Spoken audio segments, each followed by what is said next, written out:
Hey, everybody, and welcome to the show. Yeah, I got you. Got there in front of you, did I? Yeah, I was going to lead us in this week. But you didn't. First time I hadn't led us in.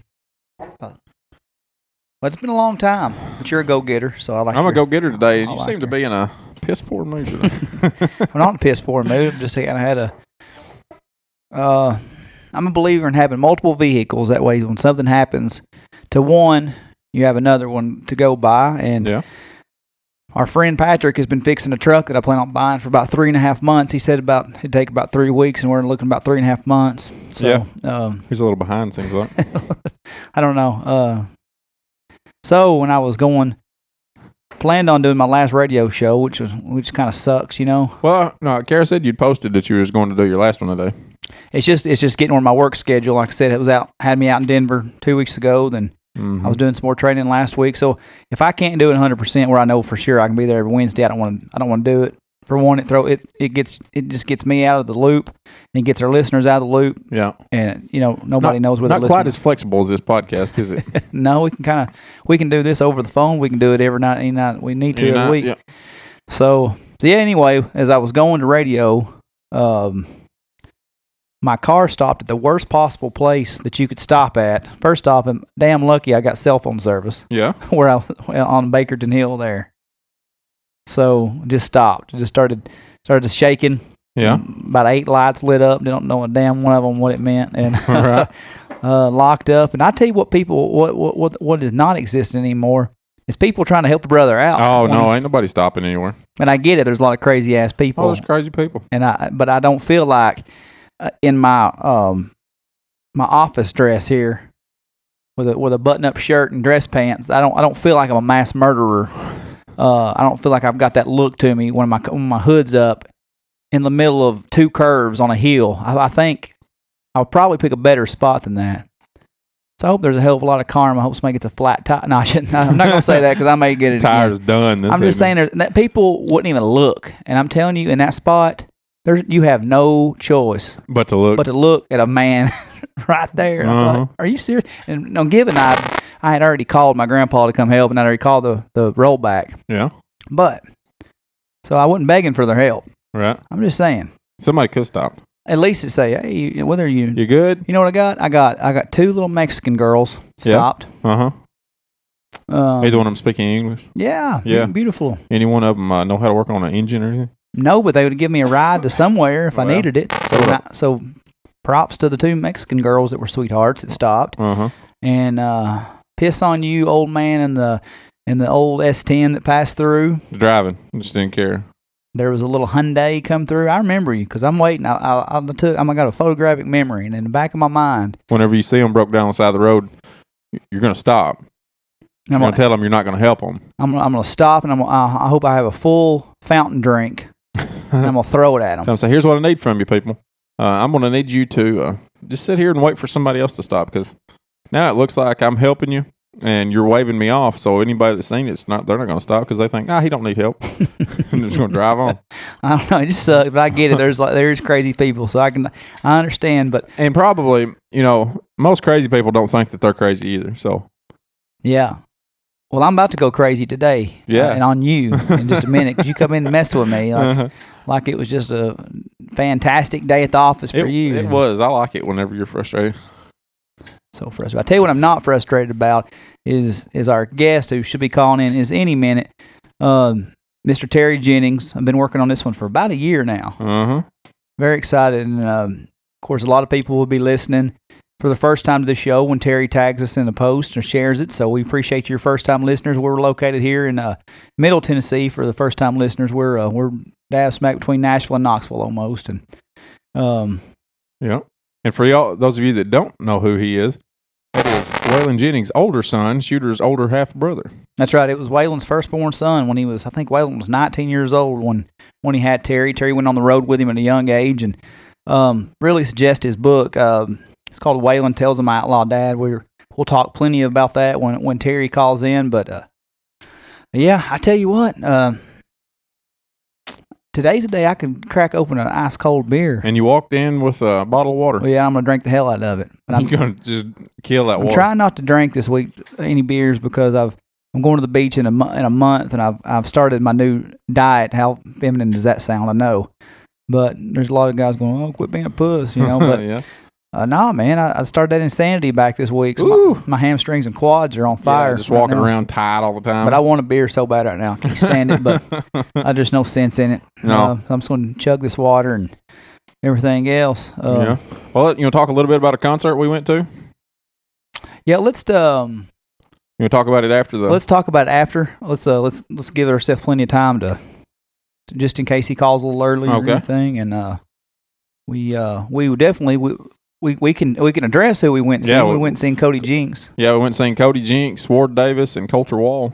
Colter Wall, which y'all may remember, is Mary Sparr's new artist, and really pretty good artist too. He's got a good band around him too. Really good. I was really impressed good musicians. With all three of those guys, and we'll definitely touch on that a little bit more in detail. I know Mary had texted me last week and said to make sure we cover it on the show. Yeah, what we think about it, and I can't think of a better show to cover it on with Terry Jennings and his past and who his dad is, and knowing the influence that Waylon Jennings had on probably all three of those guys. You gonna wait just a second and let's see if we get a call from Terry? Yeah, let's do that, and we'll take a break and we'll cover that, and we'll get back to everything else a little bit later. Hello, Dustin? Yeah, Terry. Hey, how are you?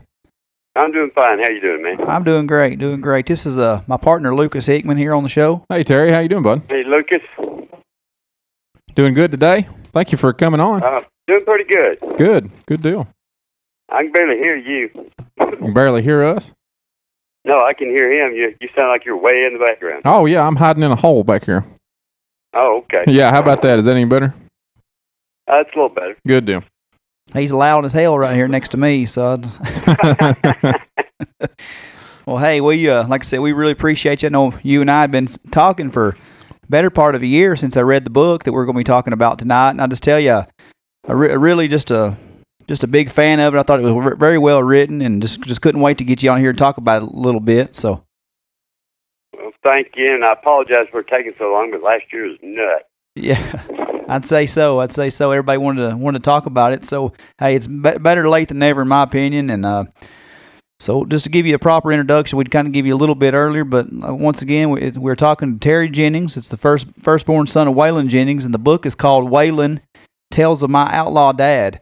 So I was reading on the inside of the book, it said during Waylon's book, he left you a personal note and said, "I did my best, now it's your turn." So here it is 20 years later. What was it that made you decide to write this book? Well, I tell you, it all started, we were on a plane flight from Nashville to Dallas to see a Dallas Cowboys football game, and we got to cutting up this, that, and another, and I said, well, I'll just write a book someday. And he said, you're the only person that's been with me from the beginning that's not afraid to tell the truth. Well, I put that aside, and he wrote his, and then after he died, I pretty much felt obligated to it. So it took me a good 10 years of banging my head against the wall. It was like sticking a square peg in a round hole. Yeah. So what I did is I just said, God, if you want me to have a book published, it's up to you. And within about 3 to 4 months, I had David Thomas as a co-writer. I had a great agent, and I got Hachette Books on board to just put it out to the world. I was truly blessed. I seen Davis had done something with Shawn Michaels, a professional wrestler. I actually read that book as well, and it seemed like he does a pretty good job of helping putting the story out. Yeah. You talking about Dave Thomas? Yes, sir. Oh, yes. I tell you, I like to say it's like this. I wrote the lyrics, and he put the melody to it and made it sing. So, did you have trouble? I mean, a lot of those times we'll be talking about was talking about banging your head against the wall. Was there other people helping you remember some of these wild times, or did you pretty much have a good recollection of all the times out on the road with your dad and the band? I was blessed with a very good, vivid memory. Now, some of the things in the early part of the book, when I wasn't born, yeah, and on up, I would say everything from the time I was about 2.5, 3 years on comes right out of my memory. That's awesome. I can't remember. We went to a concert last week, and we're trying to piece it together already from when I was. So that's good to have a good memory like that. But kind of, when did you realize that your dad just wasn't just another normal guy? Well, I would have to say about the Highwayman time was pretty cool, but it really wasn't until after he's dead and everything blew up, because I never thought that he would be relevant today as he is. You know, because he was just my dad. Yeah. And he was real good at what he did, but, you know, other people's dads are real good at what they do. Yeah. And, you know, he put together a great body of work that's going to carry from the end of time. First memory I have of him, of course, I'm 33 years old, so the first memory I have of Waylon was the Dukes of Hazzard, of course. And that really helped put him over the top, you know, towards the latter part of his career there in the middle, you know, the early 80s, late 70s. So that was my first recollection, but I really think it's great how this next generation of country singers are keeping him fresh by whether it's mentioning him in songs or what have you. And he definitely deserves all the accolades he's been given over the years. I agree, and there are some great people out there. You know, there's like my brother Shooter, and I got a son named Way that's out there. Cody Jinks, Jamie Johnson, Sturgill Simpson. You know, the list could go on. There's people out there doing it and doing it the right way, and you know, more power to them. We actually just went and saw Cody Jinks in concert this last Friday night. He's you know, he's got a lot of that in him. He's true to his roots and just out there singing and not trying to be commercial, you know. Well, that's what it takes. You just stick to your guns and, you know, sing from your heart, and it'll all work out. We've actually, I'm a big fan of every one of those guys. I've seen Sturgill several years ago before he actually even put out his first album. I'm a big fan of Jamie Johnson, and you know, and just like I've told you about Shooter, you know, I bought Shooter's first CD the week it came out. I've been a huge fan since. I've had the opportunity to meet Shooter probably 10 times, and would love to have him on the show. I've talked to his manager Adam Barnes a few times. Would love to get him, you know, to call in eventually. Just he's probably the artist that I've supported and pushed the most on this show, and everybody knows how much I think of his career, and just guys like that, just keeping the dream alive for real musicians and not this commercial pop ridiculousness that we have to hear on the radio so much, you know. I hear you, but, you know, they're selling music, so somebody's out there buying it. Yeah. Everybody just needs to keep doing what they're doing, and pretty soon somebody will like it. Dad never tried to write or sing to please anybody other than himself, and just hope people liked it. And it worked out quite good for him after he got out of that Nashville system. Yeah. And they were begging him to come back once he made his name in Texas, best I remember hearing. Oh, in Texas? Well, when he went to Texas, so they struck out the first time. They wasn't letting them, so they went to Texas, right? And then Nashville begged him and Willie to come back after that, right? Oh, yeah. You're talking about Willie going down to Texas. Yeah. Yeah, they were wanting him back once he got out of here. You know, they didn't understand that back phrasing he did, and they didn't think it was going to work in Nashville, but they were wrong. What was the hardest part of writing this book for you? Figuring out what to put in it. I mean, I could have wrote an encyclopedia, but who wants to read that? Because, you know, I gave them an abundance of information, but we had to edit it down to so many pages. And I have no regrets about writing it. The hardest thing was remembering stuff you wanted to forget. Yeah. We've all been there, I believe. That's for sure. Oh, man. Yeah, I took it to Florida last year, and I tell you what, I couldn't put it down, man. I'm so bad to start a book, and it takes me forever. But I read part of it on the way down there. Then every morning I'd get up. I'm used to getting up early in the mornings anyway. My family would sleep in. I'd go out there on the back porch of the place we rented to have my coffee and drink. You know, I'd read 20, 30, 40 pages every morning until I got it done, and just loved it. Thank you. I'm glad you like it, man, because that's what I intended. Was I did like Dad did. I just wrote it the way I felt it should be, and hope that people like it. And I haven't had any complaints yet. Did you do a lot of media with it last year? That's why you were so crazy, I guess. You did a lot of book tours. Well, we didn't actually do a book tour. I went out to the Texas Book Festival in Austin. That was great. And we'd go here and there when we were just visiting around. We'd go by and do some signings like at Book People. I've got one coming up in Lukenbach Saturday. And last year, there was a few things going on. So, I mean, most of that was radio. Okay. And we're planning on trying to get out more to the people this year.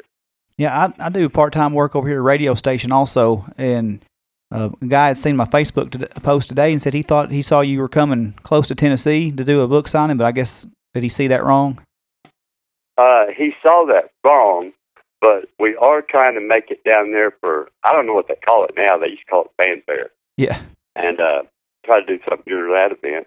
Okay, yeah, that's here next month. I think that's June the 8th through the 11th. Yeah, right around the corner. CMA, is it fanfare or Fest maybe? Fan Fest? I've lived in Tennessee my whole life, and I've been to one fanfare, fan fest, wherever you want to call it, and that was like 3 years ago when Shooter played on a Wednesday. So I never actually got to see the craziness of Thursday through Saturday or Sunday or whatever it is. I went and seen Shooter at one of the stages and left. Or actually, I tell you what it was when I was there, and it started out in the 70s, ended up through the 90s. It's totally different than what it is now. My understanding is you can't even get down Broadway in a car. Yeah, and, I don't know. That would run me off. Yeah, it's Nashville's getting pretty packed. Regardless, we were talking to somebody the other day, and it's not just a weekend thing now. It can be Tuesday at 4:00, and Broadway will be packed. But yeah, I went strictly just to see Shooter, and you know who Justin Wells is? Yeah. Justin actually run into him at the show that day, so he said, "Come on down and sit with me." So I actually went and sat with Justin during the show, and Shooter he said, "Man, this was called fanfare when I was a kid." He said, "You guys scared me, and I tried to leave town every time that y'all came." This thing came. That's about right. Yeah, and he played a lot of Waylon songs with Jesse and the Waymore band early, and then he went in and done some. This is what I loved about it because he does things his way. He played a Nirvana cover, then he played Outlaw You, then he played the Gunslinger song, full F-bombs for the Nashville crowd. He did that in Lincoln Park too on Father's Day about 2 years ago. That's what I love about him. I just love that he does it his way and has no apologies for it. That's why I've always been a fan. But he's his own man, and we love him for it. That's for sure. Also had I've had the pleasure of meeting Buddy over the years several times, and so what is your relationship with Buddy and Shooter? Do you get to see him pretty often, or? When we're around each other, I live in Texas. Buddy lives in Tennessee. Yeah. So we don't cross paths often, but we love each other. Buddy's a great guy, man. Yeah, he's always been very nice every time I've been around him, for sure. I can tell you right now, whenever God started making Jennings children, he immediately broke the mold after each one. So let's just talk about if you've got the time. Let's talk about you quit school at what was it, 15? You quit school to join the road with your dad? Well, actually, I quit school in the 9th grade. I was more like 14. Okay. And then by the end of my 15th year, I would have been turning 16, probably about 3 or 4 months. I went out and started selling T-shirts with Dad, and that lasted for a little while till the promoters started going, Waylon's son is out there selling T-shirts. And like I said, I'm 15 years old out there, and these people come through asking me questions that I don't know the answers to. Yeah. So I quit and said, man, this is for the birds. And then not too long after that, a few months after that, I walked into Tom Paul Glazier's office over there on 19th Avenue. Uh-huh. And I was sitting in there looking at the paper, looking for a job is what I was doing. And him and Richie, Dad and Richie, walked into the conference room where I was at. And I said, well, I can get out of your way. And they said, no, you're fine. And they walked out. And it looked just like a cartoon because they both backed up just like the same way. Yeah. And they said, what are you doing? And I said, I'm looking for a job. And there was a guy named Beach that worked on the road crew, and he was sick. We're going to be sick for 2 weeks. And they said, can you do Beach job? I said, you show me something once, I can do it from now on. Yeah. And I went out there, and that 2 weeks turned into a bunch of years.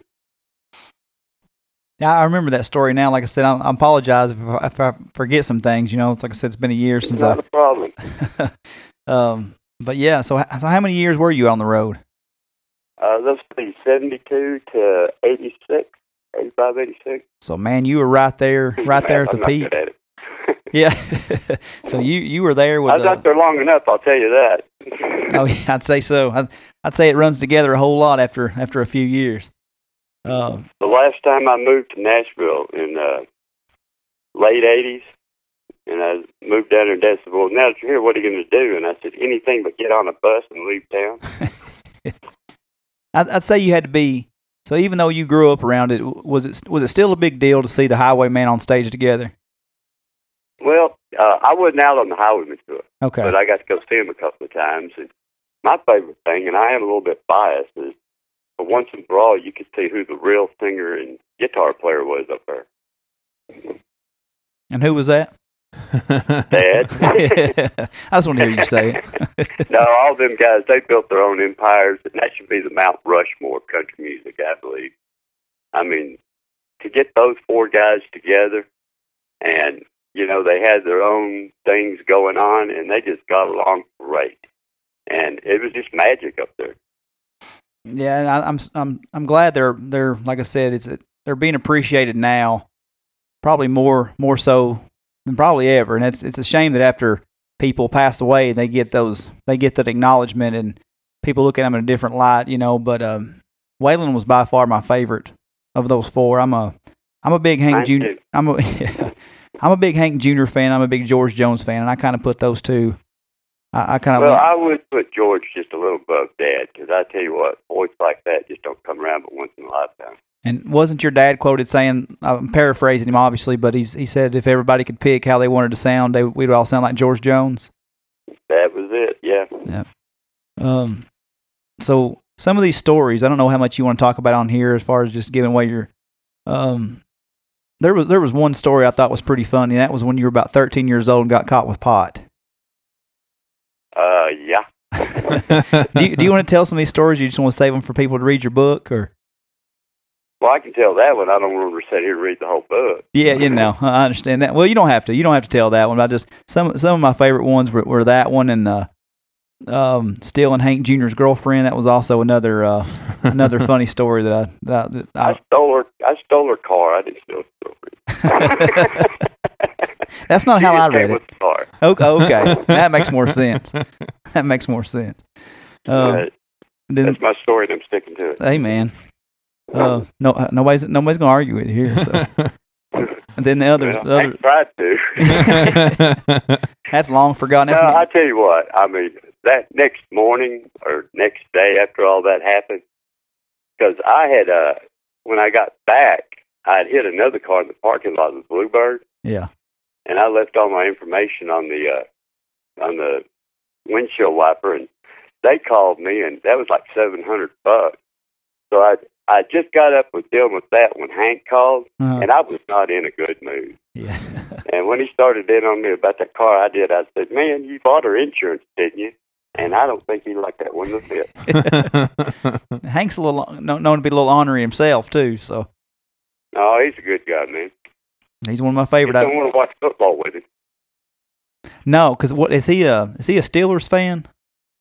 He is a fan of anybody he has money down on. That's what I know. I've seen him in a lot of different gear. I didn't know. I have from following you. I know you're a big Dallas Cowboys fan. Well, there's only one team, and that's Dallas, and anybody else they can get to play them. I tell Dallas Cowboys fans all the time that they need to look on the field that Emmitt Smith, Michael Irvin, and Troy Aikman's not there anymore, so they need to... Yeah, but if you see what we got lately... Hey, and it's the next coming, I'm telling you.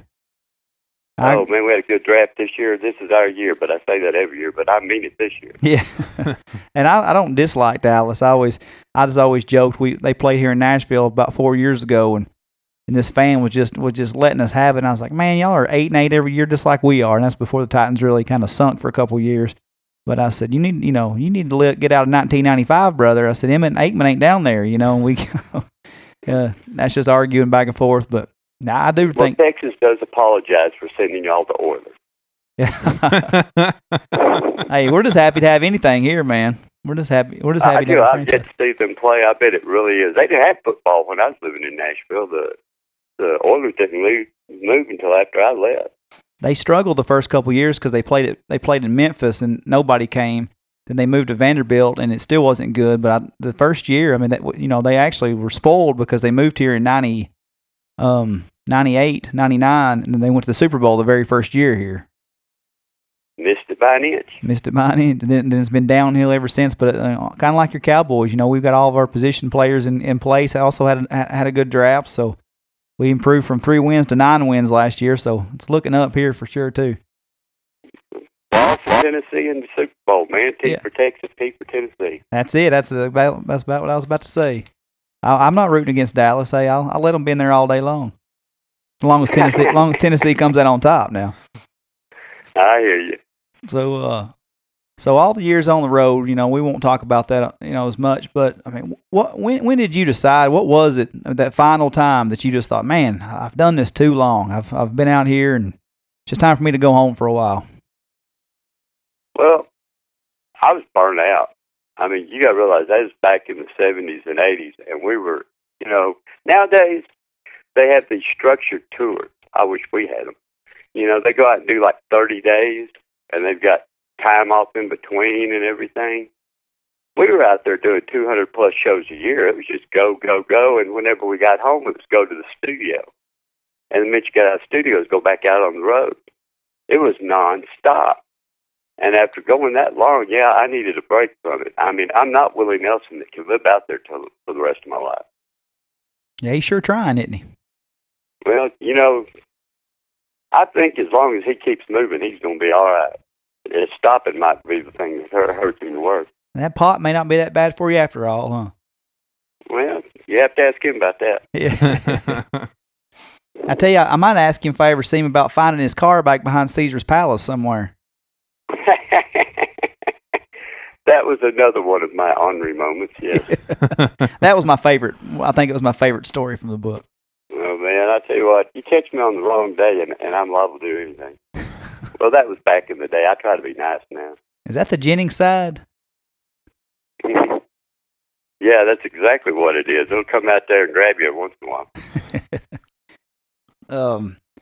So, anything else you'd like to talk about? I mean, I know you said you didn't need a long interview tonight. So, anything else you want to touch on about the book?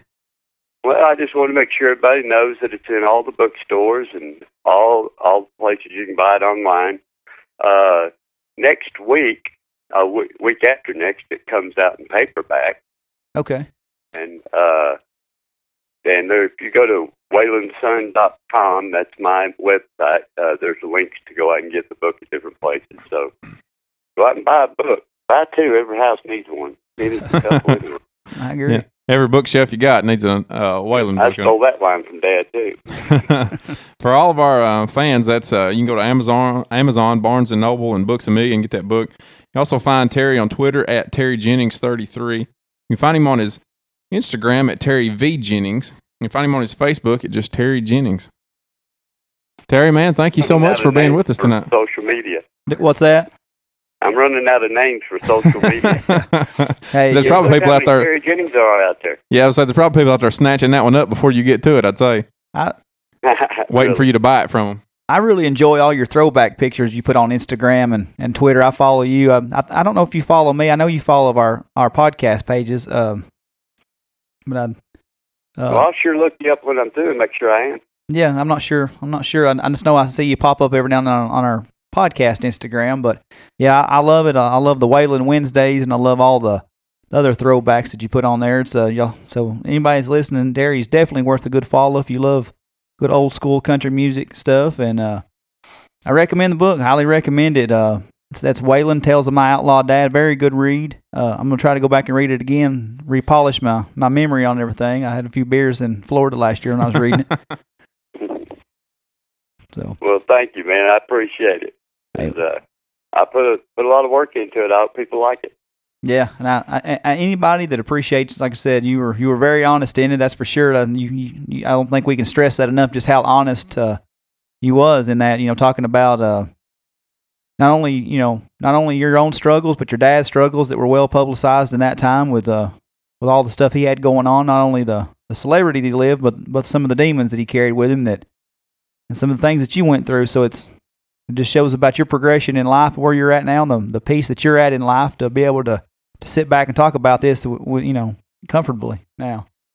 Like Dad told me one time, way after he had quit doing all that crazy stuff, he said, "Ain't it great to sit around and talk about it and not worry about the police showing up at the door?" That's long after the Outlaw bit got out of hand, huh? Yeah, boy, did it. That's what I hear. So, hey, look, appreciate your time once again, and hope to see you soon. Maybe when you get to Tennessee, I'll get to come talk to you in person. I'll look forward to it, man. If I head that way, I'll be posted on social media, and you'll know where to find me. All right, buddy. Sounds good. Thanks, Terry.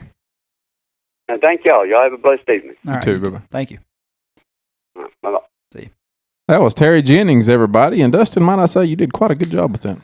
Thank you. I appreciate that. That was a really cool interview for me to get to do. It was a good interview, and clicking Jennings off the list is always pretty good for you, isn't it? Yeah. Can't get one Jennings on the show, but that is a goal. That was a pretty good Jennings, though. Oh man, he did a great job. Like I said, and I understood. I never thought for once he was giving me the runaround or anything when we negotiated for the last. I won't say negotiated, but for the last year, I just knew he was really busy, and I just said, hey, whenever you can, I understand. I said, let me know, and I'd reached out, I think in January again, and he said, yeah, just hit me up in late April. Yeah. So I was sitting around the house today. I was like, hey, I want to message him, and we set it up last week for tonight. So very good. Like I said, I forgot a little bit about the book from last year. Like I said, I read it all on vacation. I just think it's an awesome book, and of course, I meant to tell him this. I don't think he knows this, but I named, of course, my oldest son is. Anybody that knows the show listens. My oldest son's named Waylon, so that's a little bit of influence that Waylon Jennings had on me. And of course, been following Shooter for 12 years and just loving his career. So you've flipped this back cover open on this book of his, and boy, he sure does look like Dad too, don't he? Mm-hmm. Whole lot, yeah, whole lot like Dad. And we failed to mention he's the CEO and founder of Corbin Music Group LLC, a music management, consulting, and publishing company is what it says here on the back page. So. Man, just good stuff. And I had a lot of notes. Of my personal favorite stories, like we mentioned with the pot story and moving Willie's car and stealing Hank Jr.'s girlfriend. But I mean, he don't want to tell all the juicy stuff here when when you can go buy his book on. That's right, at Amazon. At Amazon. Couldn't get that out. Barnes & Noble and Books A Million. Anywhere books are sold, you can find this one, man. And, like I said, heavily recommend. He also mentioned, like I said, it's in paper book. You can get it on audio. Yeah. I don't know. I can't sit there and listen to a book, I don't think, on audio. Oh, I love doing that. That's my favorite way to read a book, with somebody else reading it to me.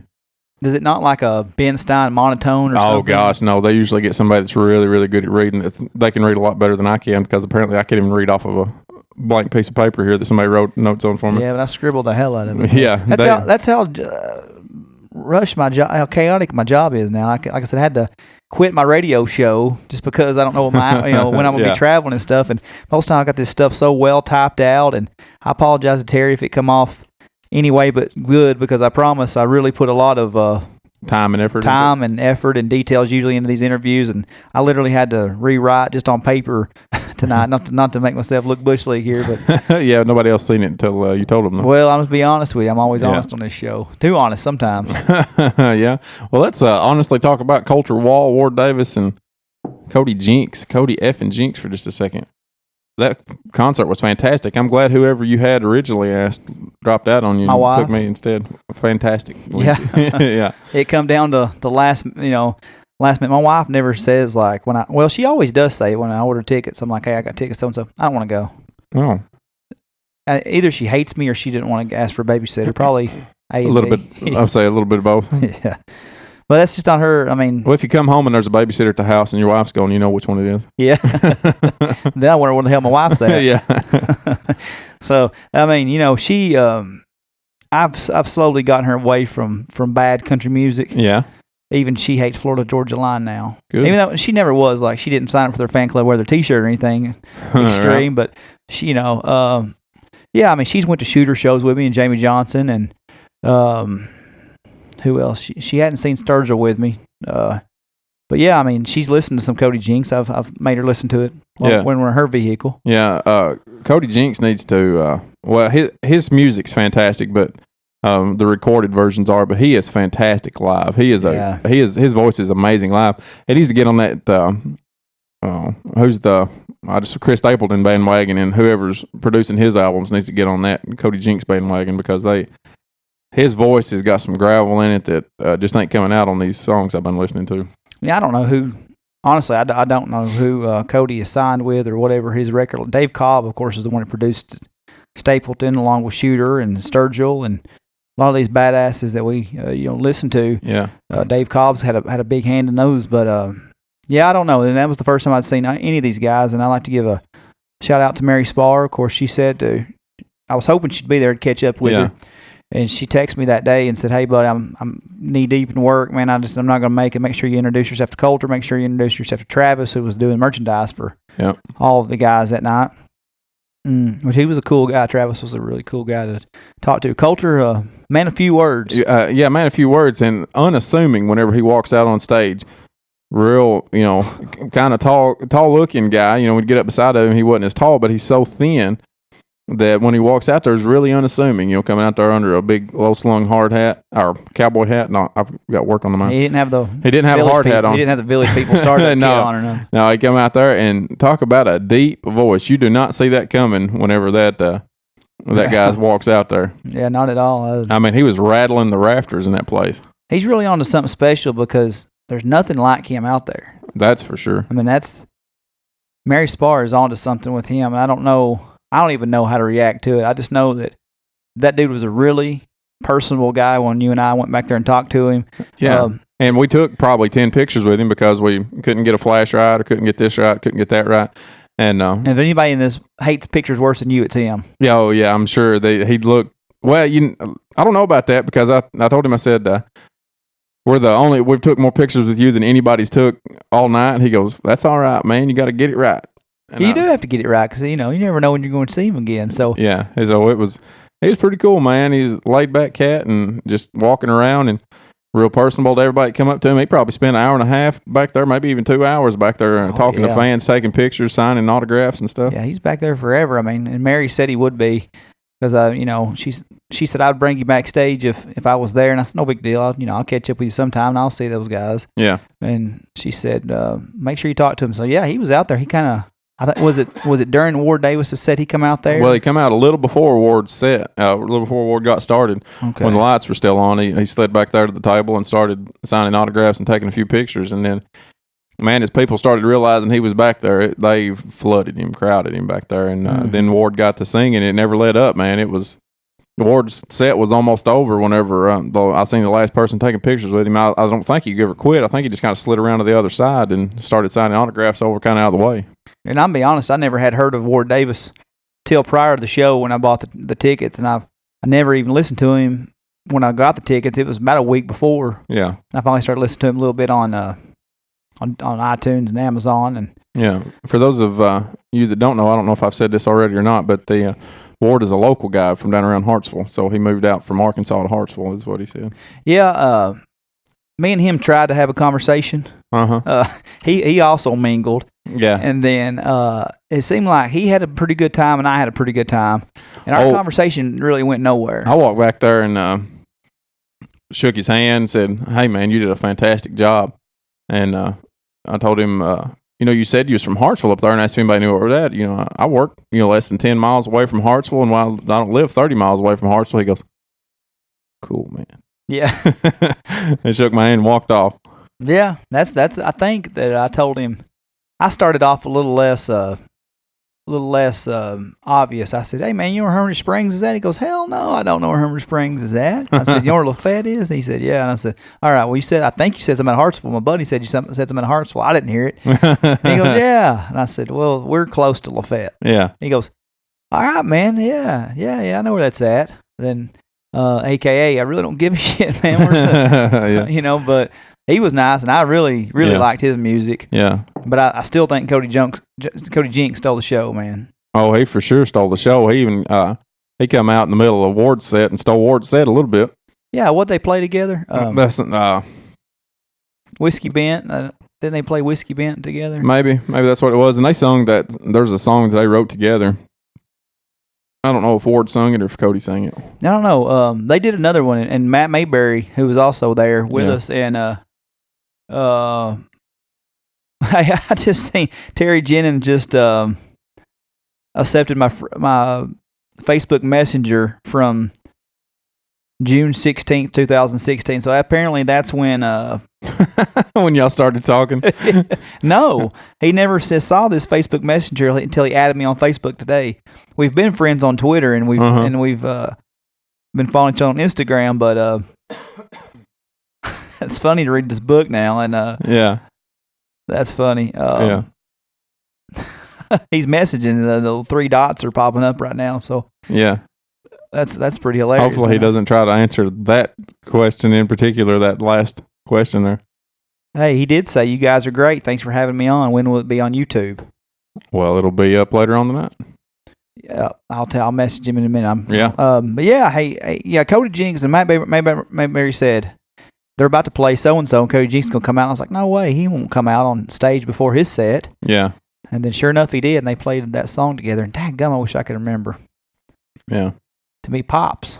Too many loopy pops. But man, I tell you what, Cast No Stones is my favorite Cody Jinks song. And man, when he sung that place was wild. Went wild. Could you imagine having all those people? I mean, there was a lot of people in there, and everyone, he just backed away from the microphone and let everybody sing a song to him. Man, it was fantastic. He seems cool, and no, he wasn't down there mingling with the crowd. He, from what I understand, he was charging like $100 for meet and greets. Oof. Hey man, get it when you can get it. But also tell you one thing about that guy. And I seen an awesome quote from him this week. I don't know when he actually quoted it, but he said it at some point.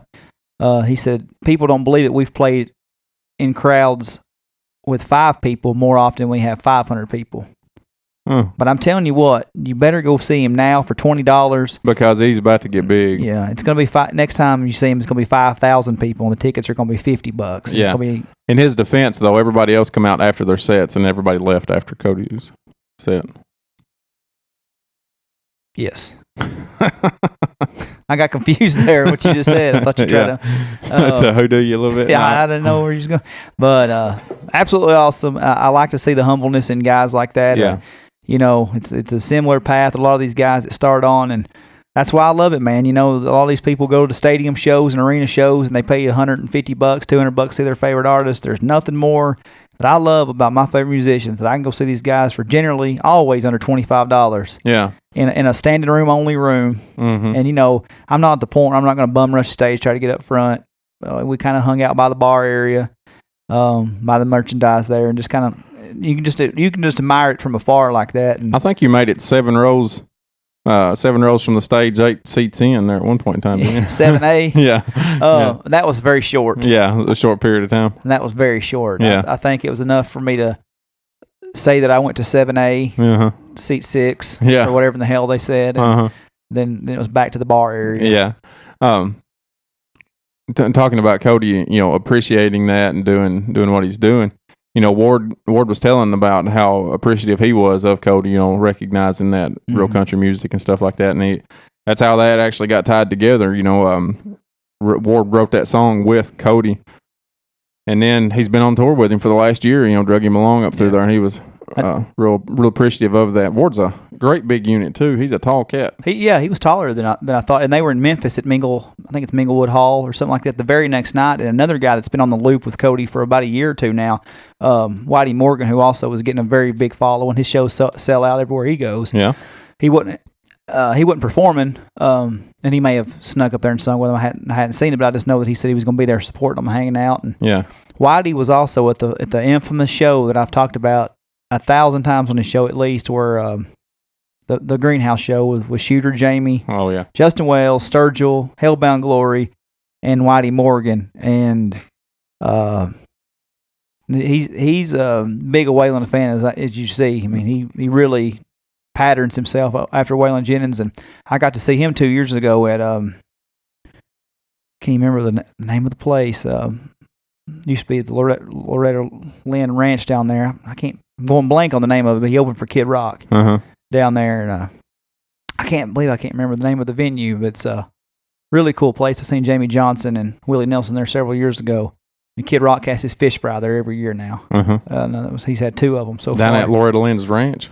I think it's Loretta Lynn's old ranch. Exit 143 off of Highway maybe 40. Maybe it ain't 143. No, it's because it's closer to Nashville. Maybe it's not Loretta Lynn.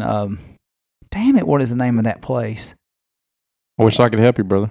Yeah, I go to too many concerts, man. Yeah. They all run. Hey, where was this venue at that we went to? Was it called Mill and Wine? Is it Mill and Mine. Mill and Mine. That was a fantastic venue too. Yeah, it reminded me of the old City Hall that used to be on 12th Avenue South down in Nashville. When I've seen Shooter and maybe Ragweed there. Yeah. I've seen Shooter twice there. Maybe If y'all get a chance to go to a concert up there, it's a nice layout, a big open place. Oh, They got that big outside patio and everything. It was a I never got real to see cool little area. patio. But yeah, anything that's a damn just flat, standing room only. Yeah. Where you're not crowded, you can move around and. Yeah, that's what I liked about it. I believe it was sold out, probably at just max capacity, but there was plenty of room. Yeah, plenty of room to move around. Mm-hmm.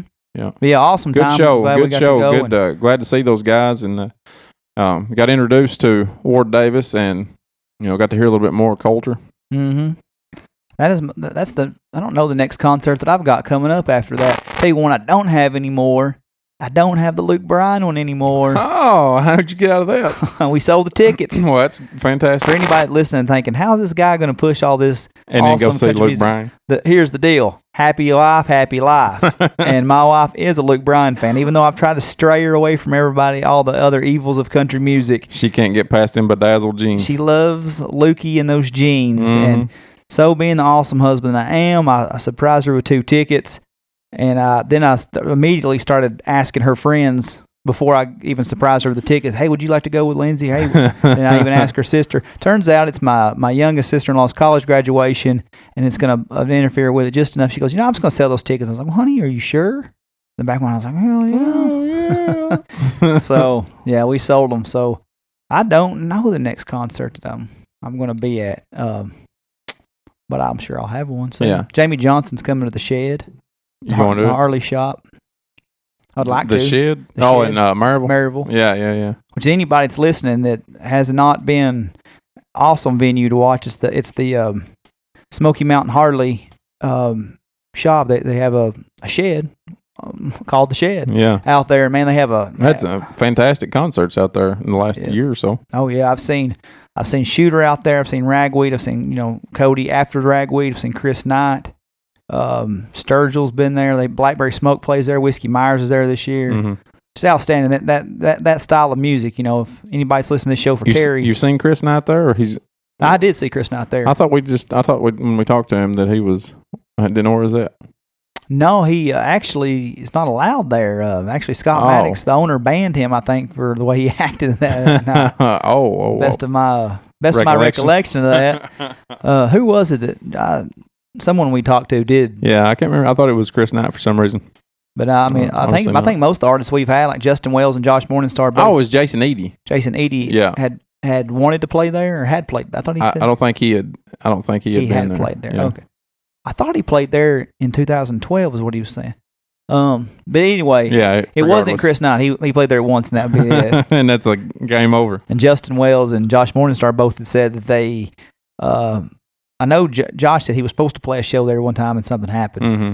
But man, it's right up their alley. Any of those guys, and also Chris Stalkup that we had on the show. I think he'd be a great fit for. Maybe that's who I'm thinking of. He wanted to play there. Yeah, maybe that's who I'm thinking of. Sometimes these things run together. Yeah, we talked to a lot of musicians. Yeah. Okay, well, we might keep this episode a little short, just be this for Terry and for music. Anybody that new to our podcast, just listening for Mr. Jennings. We are a sports and music, and we do a little fitness. We're actually just two common guys here in the middle of nowhere, and we talk about a lot of our life on here, but we weren't going to bore you with that this week, talking about other than my car and the fuel pump going out of my car, me to be stranded on the hill, and a bunch of really rude people not stopping to help a brother out, right? Like I'm a mass murderer. But anyway, next week we'll come back. We'll come back, and DK's got some NFL draft talk we'll do with. May try to get a sports guest in here for us next week, and let y'all have a good debate on some draft topics. Yeah, I may reach back out to someone from the Titans organization, see if they can come on. But one thing, and Terry can root for his Cowboys, and I can root for my Titans. We can all agree that we're not as idiotic as the Chicago Bears, giving away everything they had to give away to move a one pick to take a quarterback that had played in 13 career college games. So So that's a hell of a gamble, isn't it? Yeah, the Bears were sitting at number 3. The 49ers were sitting at number 2. Mm-hmm. And for some odd reason, I don't know if the Bears thought that somebody was going to catapult them to getting a trade with Chicago or with San Francisco. I'm sorry. So they give up their number 3 pick, one slot back for the 49ers. Mm-hmm. Gave up number 3, 2 third-rounders, and a 4th-rounder.